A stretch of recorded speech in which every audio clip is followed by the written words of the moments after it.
Senator Lummis has given us a clear guideline with the Bitcoin Act in Nashville in July. Michael Saylor just dropped a bombshell on what's next for the U.S. Strategic Bitcoin Reserve. But how should the U.S. pursue a Bitcoin strategy? Some analysts are making bold calls, predicting that Bitcoin could still soar to $250,000 before 2025 is over. I still believe that we could be 250,000 Bitcoin by the end of the year. Massive moves in crypto this week.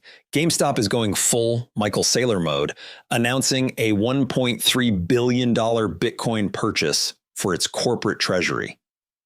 Meanwhile, over 400 South Korean government officials, that's 20% of them, have disclosed holdings of $9.6 million in crypto, including Bitcoin, Ethereum, XRP, and Dogecoin. On top of that, BlackRock is making power plays, launching Bitcoin ETFs and new Bitcoin products in Europe. Bitcoin is on fire. Adoption is skyrocketing. And in the US, we're seeing barriers fall one after another. Today marks a massive win for crypto. The U.S. Senate just voted 70-28 to overturn the IRS DeFi broker rule. This is a game changer. Less restrictive regulation means more innovation in DeFi.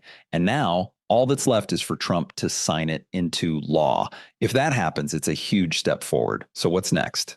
We've got major legislation in the pipeline. The Stablecoin Genius Bill is expected to pass within months. Then comes the Crypto Market Structure Bill, hopefully clearing later this year.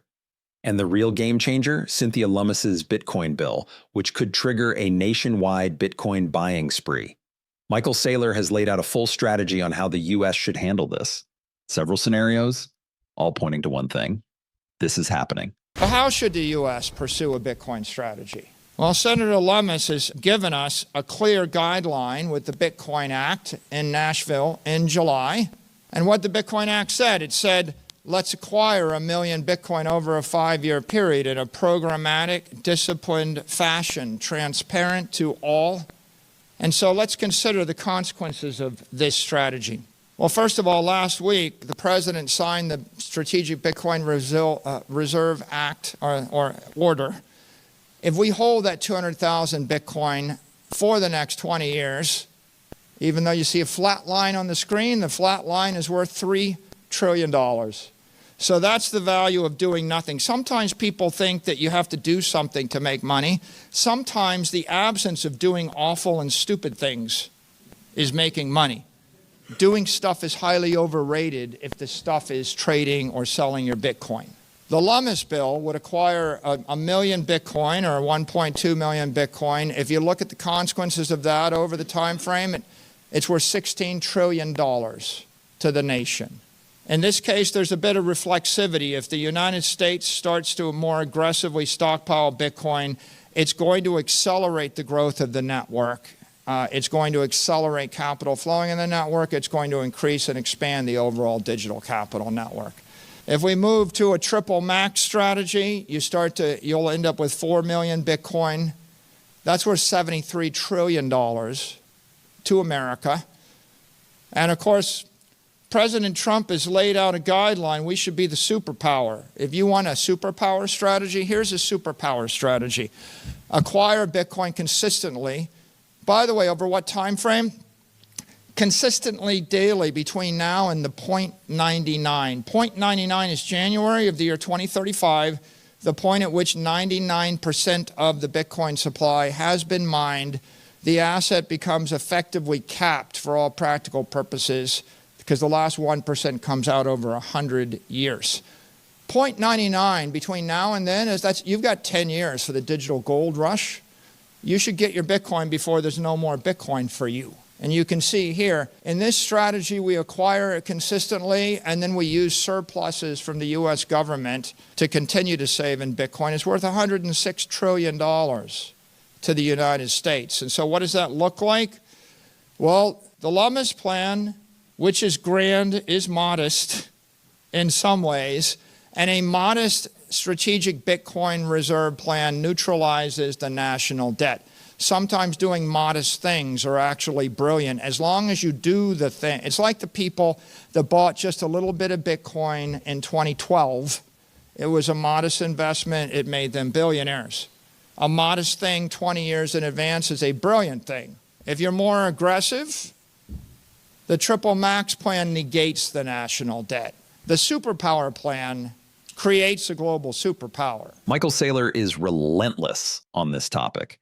He says we're in the middle of a modern day digital gold rush, and the smartest move the US can make is to start buying Bitcoin immediately. Why? Because the moment they do, they automatically de-risk it even further. America was built on the gold that the 49ers brought. And so this is the modern digital gold rush. We should just go grab the digital gold. Eventually, the rest of the world will trade all of their stuff for it. But when they buy it, they'll be buying it at 10 million a coin or 20 million a coin or 50 million a coin.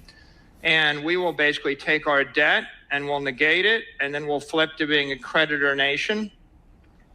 And what does it take to be rich? Well, ask Bill Gates or Steve Ballmer or Mark Zuckerberg, or Larry Page or Sergey Brin. What does it take to be rich? It just takes a little bit of vision, a little bit of conviction, and use technology, right? And so in this case, I think our country should be rich. It is rich. We're rich because we bought California for a few $1 million before people knew before they knew Hollywood or Silicon Valley would be a thing, right? And now I think we should buy cyberspace, and it's the most powerful lever imaginable because you're paying a penny to get $1, and not only are you paying a penny to get $1, but you're de-risking the thing, right? Because in the process of adopting Bitcoin as the network, you force a stampede of all of our allies, all of our frenemies, all of our enemies, and you accelerate the monetization of the network. So everybody's a winner. I mean, arguably, even the rest of the world's a winner because they're going to be better off using digital capital as a store of value than using Siberian warehouses. And here's something big. A U.S. senator from Ohio just confirmed August is the target month to pass Cynthia Lummis's Bitcoin bill. If this happens, it would be a defining moment for Bitcoin in America. I think if people understand, generally speaking, this is really, really good for the future of U.S. dominance financially around the world, then we'll get to a point of consensus. And I think we're getting there. I think certainly this industry, the Digital Chamber I was a member of 11 years ago, where we took a totally different small group of people and now are a pretty powerful force in Washington, D.C. I think we got to celebrate that too, that's happened in a very short period of time. So it's exciting times. I'm going to lay out the gauntlet. Let's get this done by August, recess. What do you think? We'll get it done? Market structure, Genius Act, SBR done by August, right? What do you guys think? So are dips like this a chance to buy? Absolutely. Does anyone really think this Bitcoin bull market is over? Not a chance. 150K, 200K, 250K. These numbers are still very much on the table for Bitcoin this year. We had a great run from 20,000 to 110 on Bitcoin, essentially, FTX lows until, Trump coin. And now we're having a 30% correction. It's pretty normal for a bull market. So I think, yes, people might have had a little bit too much leverage. Maybe they bought too many shit coins. But I think we're going to clear out all that dead wood. And I still believe that we could be 250,000 Bitcoin by the end of the year. Does that mean that the particular shitcoin you own is going to be 100x higher? Probably not, because people are getting a little bit more discerning in the type of things that they own. But at least from Bitcoin perspective and the overall market capitalization of crypto, I think we're going to be much higher by the end of the year than we are today.